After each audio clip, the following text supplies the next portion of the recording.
Olá! Moradores de região afetada por vazamento de água recebem donativos e governo anuncia adiantamento de indenizações.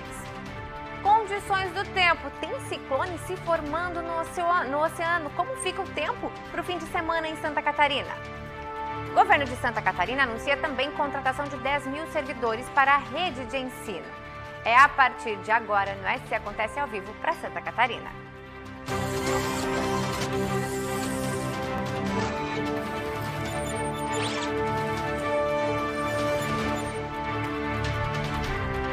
Olá, muito boa tarde para você. Olha, a Casan prometeu ajuda financeira para as famílias atingidas pelo rompimento de um reservatório de água no bairro Monte Cristo, em Florianópolis. Na tarde de ontem, os moradores se reuniram para debater as ações que serão tomadas.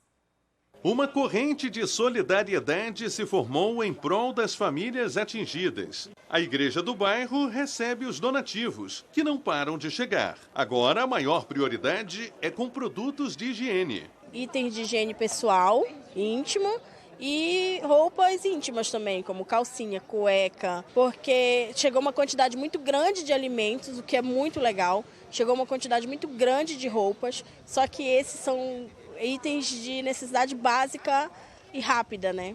Várias entidades ligadas à comunidade oferecem ajuda. As famílias vão contar com apoio psicológico oferecido por uma ONG. A gente quer entrar com os atendimentos psicológicos, com o acolhimento nesse momento que a gente sabe que o estresse pós-traumático é algo que fica muito forte na mente dessas pessoas, então a gente vai entrar com esse trabalho de acolhimento psicológico. De acordo com o Conselho Comunitário do Sapé, cerca de 160 famílias da comunidade foram atingidas. Os moradores que ficaram impossibilitados de retornar para suas casas foram levados para hotéis da região. As lideranças comunitárias negociam com a companhia uma ajuda financeira para as famílias. Tem uma previsão aí que o presidente da Casan já conversou comigo, né, no meu WhatsApp, e depois pessoalmente a gente esteve aqui, ele conversou pessoalmente comigo, Fernando, estamos fazendo o possível para liberar o quanto antes um valor que não é indenizatório, é auxiliar para que vocês recomecem, que comprem aquelas pequenas coisas que faltam, porque tem pessoas que perderam tudo, saíram de casa com a roupa do corpo, que estavam dormindo, né, ou pegaram aqui junto às doações aqueles para se vestir. Então, esse valor, né, vai conseguir dar um início, um start, para depois a gente ter uma conversa sobre os danos que nós tivemos e sermos ressarcidos por eles, né? Logo após a tragédia, a Casan iniciou um levantamento para identificar os atingidos. A companhia também se comprometeu a indenizar aqueles que perderam tudo que foi conquistado com o suor de uma vida inteira. A Defensoria Pública esteve no local, oferecendo apoio jurídico para os atingidos. No final da tarde, uma reunião foi realizada na comunidade, com a participação do Instituto Wilson Grohe. A ideia é que todas as decisões sejam tomadas de forma coletiva. Eu penso que trabalhar conjuntamente, coletivamente, é o grande trabalho. Aliás, o nosso trabalho de 41 anos na periferia da grande Florianópolis, junto às comunidades, foi sempre se colocar do lado do sofrimento e assumir esse sofrimento numa perspectiva da justiça social. Pois é, vamos atualizar então agora como está a situação dos moradores lá do Monte Cristo ao vivo com a Gabriela Mariotto, que foi até a comunidade hoje pela manhã. Boa tarde, Gabi. O governo anunciou inclusive novidades para os moradores. Conta pra gente.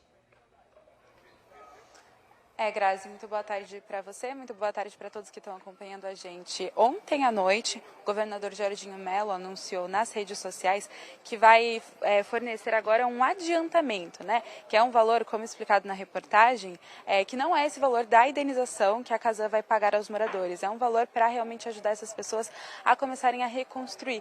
A gente consegue ver aqui algumas das casas, né? Essa primeira casa aqui que vocês estão vendo foi uma das casas mais afetadas. Esse I marcado aí na pintura fala que essa casa ela está interditada e ela provavelmente vai ter que ser demolida, justamente porque a estrutura da casa foi completamente destruída, principalmente ali embaixo, né, na base da estrutura. A gente consegue ver também aqui em algumas casas, eu estava conversando com os moradores, eles estavam me dizendo que eles têm sentido bastante medo de deixar as casas aqui, principalmente na parte da noite, né? Justamente por isso, algumas pessoas não deixaram as casas para ir para esses abrigos, né, hotéis que a prefeitura tem fornecido, porque durante a noite, inclusive esses moradores estavam conversando agora com o prefeito em exercício, João Cobalcini, que à noite muitas pessoas têm vindo aqui para roubar as poucas coisas que sobraram aqui dessas casas, né? Tem vindo e saqueado mesmo as moradias. Então, eles pediram agora para o prefeito e também para o secretário, né, de segurança, para que eles trouxessem mais apoio, né, durante a noite principalmente, né, para as polícias. Aí a gente também vê, aqui nessa casa, foi uma das casas que no primeiro dia a gente não conseguia ver ela, justamente porque tinham muitos carros bem aqui na frente, porque ali em cima, antes, ficava um estacionamento. Muitas dessas casas, elas não têm lugar para as pessoas deixarem carros. Então ali em cima ficava um estacionamento onde as pessoas deixavam todos os carros aqui da comunidade. E aí, né, quando a água desceu, levou todos os carros embora. Então, ao todo, foram mais de 30 veículos que foram danificados. Por isso, o Detran instalou um posto temporário aqui no bairro para poder agilizar alguns processos, né? Principalmente a emissão de CNH, muitas pessoas perderam todos os documentos. Outra coisa importante da gente ressaltar é que a CONCAP está aqui no bairro desde quarta-feira para realmente tirar todos esses entulhos. A gente já vê aqui, a cena está bem mais limpa já, muitos entulhos já foram retirados, mas ainda falta, Grazi, muito trabalho para ser feito, ainda tem que ser feito muita coisa aqui para essas pessoas, né, poderem voltar a viver dignamente. E é importante a gente ressaltar também que esse valor que o governo vai trazer para essas pessoas é um valor muito importante para as pessoas poderem comprar um gás de cozinha, para poder comprar um fogão. Muitas pessoas estão recebendo doações de cestas básicas, mas os fogões pararam de funcionar depois da enchente, geladeiras pararam de funcionar. Estava conversando com uma moradora aqui que estava limpando a geladeira, a máquina de lavar, porque antes de poder ligar ela na tomada para saber se os eletrodomésticos dela ainda estão funcionando. Então, é uma situação muito triste que a gente está vendo aqui, as pessoas ainda precisam de muita ajuda, então a gente reforça, né, essa mensagem de que as pessoas ainda precisam de ajuda, mas tem que ser uma ajuda que realmente seja efetiva nesse caso, né? Então, as marmitas têm sido de bastante ajuda, né, e esse trabalho mesmo que a CONCAP tem feito para ajudar a limpar todo esse espaço. Grazi, volto com você. Muito bem, Gabi, aí trazendo para a gente um panorama da real situação que está acontecendo nesse momento, 2 dias depois da tragédia. E como a Gabi falou, né, gente, a segurança lá no local se faz necessário e a gente espera, claro, que essa indenização por parte da Casan venha logo, muito além desse adiantamento prometido que deve acontecer a partir de amanhã, segundo o governo do estado. Intervalo no S acontece e na volta a gente fala sobre as consequências de um ciclone extratropical que vai passar pelo oceano. Será que ele afeta Santa Catarina? Não sai daí. Estamos de volta e vamos saber como ficam as condições do tempo?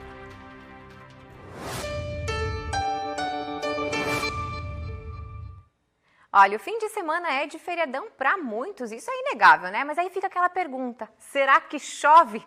Olha, a sexta-feira já está mostrando que sim, principalmente no oeste, onde pode ter um volume considerável de chuva ainda para hoje. Nas demais regiões tem aquelas pancadas isoladas, mas quem vai nos explicar de fato como fica aí as questões do tempo para hoje e para o fim de semana é o meteorologista da Defesa Civil, Fernando Rafael. Boa tarde, Fernando. Já começa contando pra gente como fica hoje à tarde, porque pela manhã já choveu no oeste, já deu pancada de chuva por várias regiões e à tarde se mantém assim? Tem risco ainda? Boa tarde, Graciane. Boa tarde a todos os telespectadores.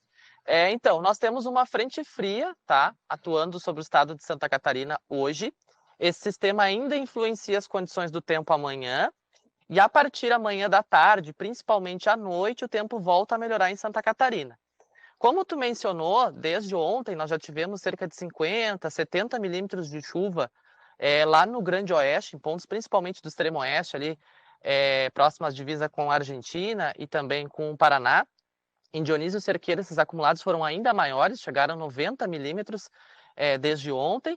E essas nuvens que estão presentes, que causaram a chuva lá no Grande Oeste, estão se deslocando hoje durante o dia em direção ao leste do estado, pegando a Grande Florianópolis, o Vale do Itajaí, o litoral norte e também o litoral sul. Só que a chuva nessas regiões, né, na porção mais leste do estado, deve ser bem mais fraca, com acumulados bem menores, e a condição para temporal também é bastante baixa.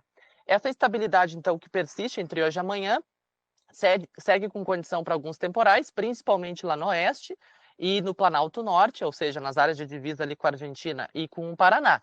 E nas demais regiões, como tu falou, as pancadas de chuva elas até acontecem, mas intercaladas com períodos de melhoria, até com sol, nesse período. Então, a gente deve ter momentos até com algumas aberturas de sol, como aconteceu aqui na Grande Florianópolis na parte da manhã, mas também teremos algumas pancadas de chuva acontecendo até amanhã, principalmente ali entre a madrugada, manhã e início da tarde. Ô, Fernando, a gente está ouvindo, né, essa explicação a respeito de um ciclone, porque geralmente acontecem ciclones, a nossa região ela é muito atrativa para eles, eu diria, né? Mas esse ciclone, ele fica lá no oceano ou ele vai chegar a atingir Santa Catarina, como aconteceu com o Rio Grande do Sul? Essa é uma preocupação aí, eu vejo as pessoas também preocupadas com isso. Sim, aquele evento de precipitação de chuva extrema que a gente teve no Rio Grande do Sul, e que ontem também a gente teve muita chuva lá em algumas áreas, principalmente próximas ao Uruguai, muito foi associado ao ciclone, embora diretamente não esteja associado a ele. Houve até uma distorção e tal dos sistemas meteorológicos que estavam atuando. Mas o que acontece? Nós temos neste momento uma frente fria, que é um sistema caracterizado por fazer a separação de duas massas de ar, uma mais quente e uma mais fria, que é a que está causando chuva e temporais no Rio Grande do Sul e também trouxe instabilidade para a parte de Santa Catarina hoje, entre a madrugada e o período da manhã. E é esse sistema, a frente fria, que deve continuar avançando por todo o estado de Santa Catarina, que é a que deve continuar causando um pouco de chuva e até alguns temporais isolados entre hoje e amanhã. Só que a frente fria, ela sempre está associada a um ciclone. Só que o ciclone desse sistema, dessa frente fria que está cruzando Santa Catarina nesse momento, está lá em alto mar, próximo à costa da Argentina. Então, o ciclone está muito afastado de nós. Então, a gente acaba não sofrendo as influências dele. Então, nós não temos um ciclone atuando sobre Santa Catarina e não vamos ter nos próximos dias esse sistema atuando. O que nós vamos ter é uma frente fria que está passando entre ontem e amanhã, né? E aí depois essa frente fria se afasta e o tempo volta a ficar firme no estado a partir do domingo. No domingo a gente ainda deve ter bastante nuvem, uma quantidade grande de nuvens, um céu mais nublado, nessa faixa mais leste do estado. Inclusive não dá para descartar alguma garoa, região da Grande Floripa, Baixo e Médio Vale, Litoral Norte, né? Nesse eixo entre Florianópolis e Joinville e Blumenau. Então alguma chuvinha fraca ainda pode acontecer ao longo do domingo. No resto do estado, principalmente do meio oeste, em direção ao oeste, até o Planalto Sul, ali as áreas de divisa com o Rio Grande do Sul, a gente já deve ter um predomínio bastante razoável de sol e um tempo mais firme. E aí no início da semana que vem o tempo abre bem no estado, a gente deve ter uma grande quantidade de sol, ali principalmente entre segunda e terça-feira, e as temperaturas entram em elevação, inclusive com calor, tá? Então, não teremos ciclone atuando sobre Santa Catarina nos próximos dias, é uma frente fria e ela já está indo embora a partir de amanhã. Muito bem, Fernando. Então, já anunciando aí, vai chover no sábado, vai melhorar no domingo e a semana começa bem. Obrigada, uma boa tarde para você e bom fim de semana. Obrigado, igualmente para todos. Um abraço. Muito bem. Vamos mudar de assunto porque, olha, o governo do estado anunciou investimentos na área da educação, que podem chegar a 2 bilhões de reais. Quem traz mais detalhes é a Cristine Luiz. A primeira medida do pacote anunciada pelo governador é o maior concurso da história da secretaria, com a contratação de 10 mil servidores efetivos. Serão 8 mil novos professores contratados e 2 mil profissionais para as áreas administrativas e pedagógicas das escolas. Fazer com que o quadro do funcionário, do professor, do magistério, do profissional da educação seja mais estável. Possa ter continuidade de planejamento escolar, possa ter uma sequência, a questão pedagógica, do que cada 2 anos, que é o concurso, né, está trocando o titular daquela matéria. O investimento para as ações de valorização dos servidores da área será de 1 bilhão e 900 milhões de reais. Os professores serão beneficiados também com a ampliação do valor do Vale Alimentação, que de forma escalonada aumenta de R$ 12 para R$ 25 até 2026. todos os professores passarão a ter também acesso sem custo adicional a plano odontológico por meio do plano SC Saúde, oferecido aos servidores estaduais. Atendendo a uma demanda de todos os servidores inativos, mas em especial dos professores aposentados após décadas de serviço público, o governador vai ampliar a faixa de isenção da alíquota dos inativos para até 3 salários mínimos. A alíquota cai do atual 14% previsto em lei para uma alíquota real de 2% até janeiro de 2026, para quem ganha até R$ 5.000 de aposentadoria, com uma redução gradual que busca isentar da cobrança quem recebe até 3 salários mínimos. E olha, antes de encerrarmos, a gente tem uma dica bem bacana para quem mora na região de Florianópolis. Domingo é dia de jazz na capital. Essa é mais uma edição do evento cultural. A partir das 2h da tarde, o Jardim Botânico, que fica ali no bairro Itacurubi, na capital, recebe uma programação gratuita para toda a família. Vai ter contação de histórias, apresentações de teatro e oficinas de pintura, catavento, musicalização. E além disso, para animar a tarde, a banda Jazz Bebê leva um repertório que mistura jazz e música instrumental brasileira. Se estiver chovendo, o evento pode ser transferido, mas fica uma boa dica de programação. E como a gente já mostrou na condição do tempo, vai melhorar no domingo, então vai dar para aproveitar bastante. A gente vai ficando por aqui. Um excelente final de semana para você. Até segunda-feira, gente, ao 12h45. Eu espero você aqui novamente na Band.